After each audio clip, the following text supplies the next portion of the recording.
I once worked in steel toe boots from a thrift store that were a full size too small. My toes still haven't forgiven me. I want to unpack something equally as uncomfortable. What are we actually chasing? Most people spend decades of their lives chasing the wrong things. More money, more success, more approval, more things to prove they're doing well.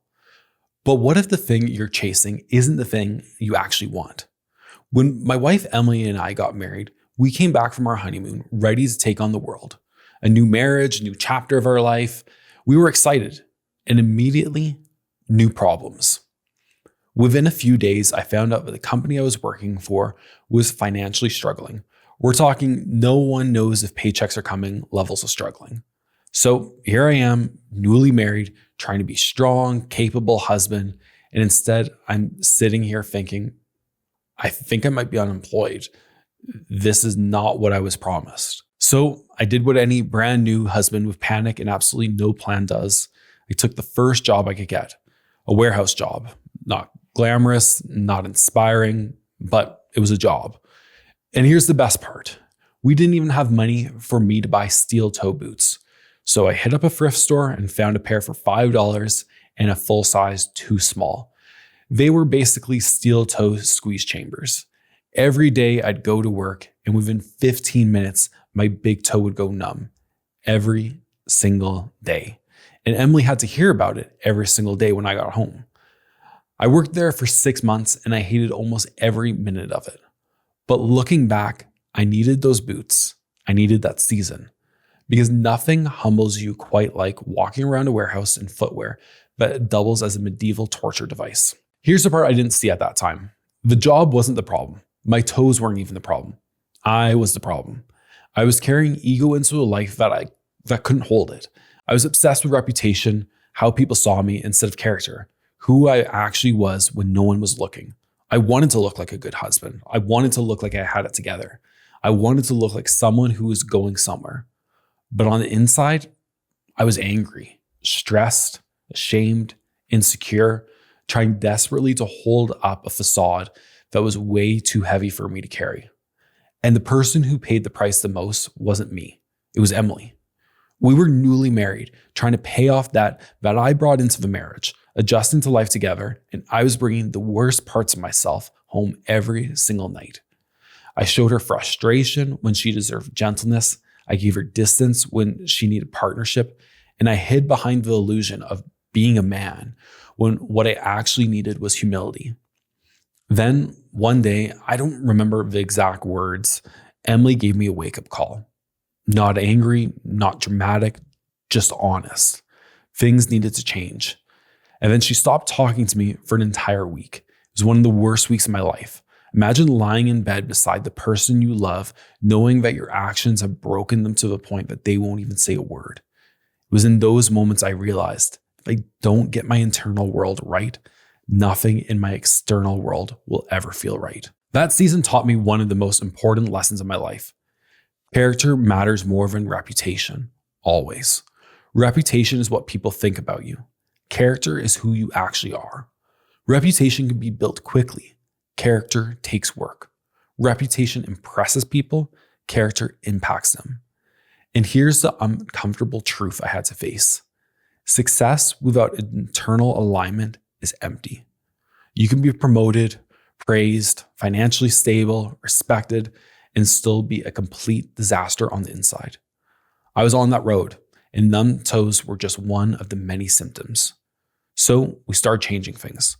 I went to counseling and truly dealt with my anger. Emily and I created better systems in place for our communication. We held each other accountable and had select individuals who would also hold us accountable to our actions. We ultimately learned how to be on the same team. And one of the many incredible byproducts of that was being able to pay off over $60,000 of debt in under 7 months. I stopped trying to impress people who weren't living my life and started focusing on stewarding the life I actually had. I began building systems, real systems, to support the life I said I wanted. Because peace doesn't show up by accident. Clarity doesn't fall out of the sky. Healthy marriage doesn't magically appear. Character doesn't grow without intention. Happiness is built. It's structured, it's invested in, it's stewarded. Just like money, it has deposits and withdrawals. So let's break this down in a simple way because I want to give you something practical you can carry into your week. These are 3 questions I wish I had asked myself earlier. What am I actually chasing? Most people never stop long enough to answer this. Is it attention, validation, security, status, admiration, or actual peace, purpose, and alignment? If you don't define what you're chasing, you'll chase everything that doesn't matter. Question 2 was, who am I becoming while I chase it? This is where character comes in. Are you becoming patient or impatient, grounded or reactive, humble or defensive, generous or closed off, aligned or fragmented? Your goal means nothing if the person you're becoming can't hold it. And the last question, are my systems supporting the life I want? Because let's be honest, motivation is not a strategy. Hoping is not a plan, and I'll figure it out someday is how most people stay stuck forever. Your habits are building something, whether you like it or not. Your routines are shaping your character, whether you notice it or not. And your systems are creating your future, whether you're intentional about them or not. If you want a life with more peace, more purpose, more alignment, you need systems that reflect that. Simple as that. So here's what I want you to walk away with today. Happiness isn't the result of achievement. It's a result of alignment. Not did I win today, but did I live today in a way that matches who I want to become? Success doesn't matter if it costs you your character. Reputation doesn't matter if it disconnects you from the people you love. And money doesn't matter if your marriage, your peace, your identity, and your purpose are bankrupt. The warehouse taught me that. The numb toes taught me that. Emily taught me that. And honestly, God taught me that too. Not through lightning bolts or burning bushes, but through humility, stewardship, realignment, through waking up and realizing the life I was building on the outside wasn't matching the person I was becoming on the inside. So here's your challenge for this week. Simple but powerful. Identify the one area of your life making the biggest withdrawal from your happiness right now. Then ask yourself, what is one small deposit I can make this week to change that? Not a big overhaul, not a life makeover, just one simple deposit. Happiness isn't built in grand gestures. It's built in small, consistent investments. If this episode made you think, encouraged you, or just made you feel a little less alone in your own journey, share it with someone who might need it.